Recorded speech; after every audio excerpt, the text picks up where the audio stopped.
இனிய உறவுகளுக்கு என் பாசமான வணக்கங்கள். 4 வருடங்களுக்கு பிறகு உங்களை சந்திப்பதில் நான் மிகவும் மகிழ்ச்சி அடைகிறேன். உண்மையிலேயே இந்த 4 ஆண்டு காலமாக இறைவன் நம்மை எல்லோரையும் வழிநடத்தி காத்து வந்த கிருபைக்காக கோடான கோடி நன்றி சொல்லுவோம். இந்த நாளிலும் கூட நேற்றைய தினம் நாம் உலக செஸ் சாம்பியனாக வலம் வந்து கொண்டிருக்கும் 18 வயது இளைஞர் குகேசியை நினைத்து பார்ப்போம்.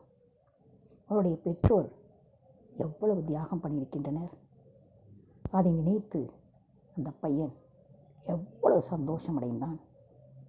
முதலாவதாக இந்த வெற்றி முழுவதையும் நான் கடவுளுக்கு அர்ப்பணிக்கின்றேன், பிறகு என்னுடைய பெற்றோருக்கு அர்ப்பணிக்கின்றேன் என்று சொன்னார். எனவே நாமும் நம்முடைய வெற்றி தோல்விகளை முதலில் இறைவனுக்கு அர்ப்பணிப்போம், பிறகு நம்மை பெற்றவர்களுக்கு, நம் உறவினர்களுக்கு நம்முடைய வெற்றி தோல்விகளை அர்ப்பணிப்போம்.